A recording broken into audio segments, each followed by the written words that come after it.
Mapagpalang araw po sa inyong lahat. Ngayon po ay June 25, 2025, Miyerkules na ika-12 linggo sa karaniwang panahon. Ating pong unang pagbasa at pagninilay sa araw na ito ay hinango mula sa aklat ng Genesis chapter 15 verses 1 to 12 and verses 17 to 18. Noong mga araw na iyon, narinig ni Abram na sinabi sa kanya ng Panginoon, Abram, huwag kang matatakot ni mangangamba man. Kalasag mo ako. Kita'y iingatan at ikaw ay aking gagantimpalaan. Ngunit sinabi ni Abram, Panginoon, ano po gantimpala ang ibibigay mo sa akin? Wala naman akong anak, wala akong tagapagmana kundi si Eliezer na taga Damasco.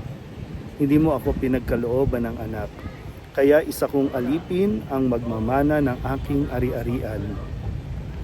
Sinabi ng Panginoon, hindi alipin ang magmamana ng iyong ari-arian.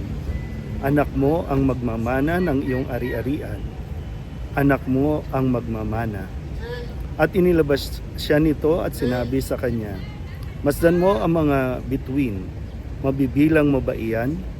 Ganyan karami ang magiging anak mo at apo. Nanalig si Abraham at dahil dito'y kinalugdan siya ng Diyos. Sinabi pa ng Panginoon kay Abram, ako ang kumuha sa iyo sa Ur, sa Caldea, upang ibigay sa iyo ang lupaing ito. Itinanong naman ni Abram, Panginoon aking Diyos, paano ko malalamang ito'y magiging akin?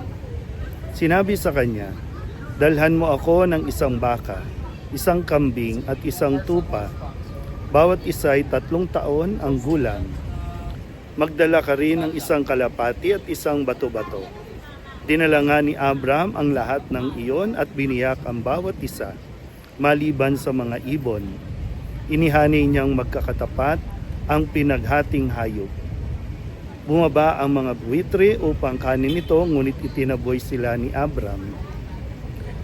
Nang kumikiling na ang araw, nakatulog ng mahimbing si Abram at nagkaroon ng isang nakatatakot na pangitain. Pagkalubog ng araw at laganap na ang dilim, biglang may lumitaw na palayok na umuusok at maningas na sulo na dumaan sa pagitan ng pinatay ng mga hayop. At ng araw na iyon, nakipagtipa ng Panginoon kay Abram.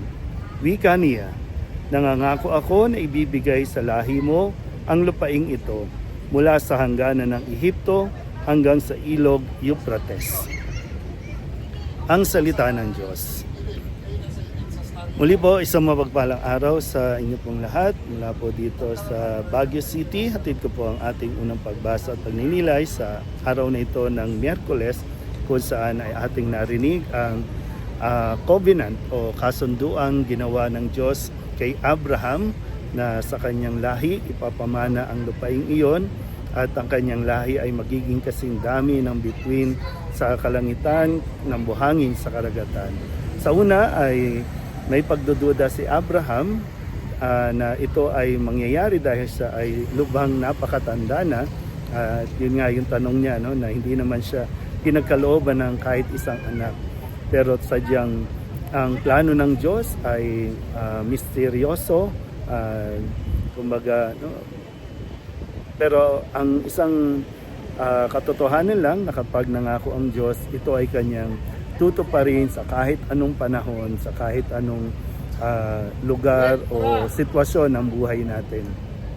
Kaya nawa, no, sa pagkakataong ito na kung sakali, no, na mayroon tayong hinihiling sa Diyos na hindi pa na ipagkakaloob, ay magdasal lang tayo na at magtiwala siyempre, no? Yung pananampalataya natin ay wag nawang mawala o maubos dahil lamang sa paghihintay natin, no, na nawawalan tayo ng pasensya at pagdududa na hindi ito mangyayari sa buhay ni Abraham na ibinigay ng Diyos at tinupad niya ang kanyang pangako.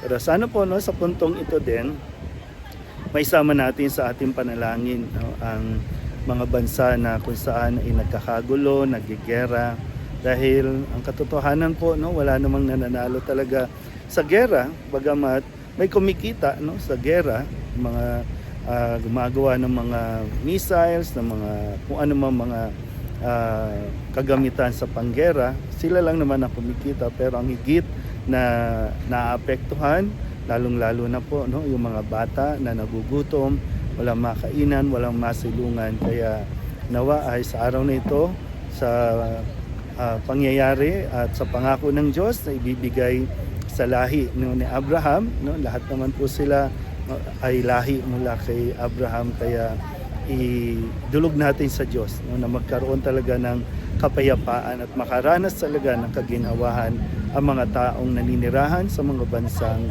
naggigera sa kasalukuyang panahon. Muli po, sa mapagpalang araw sa inyo pong lahat.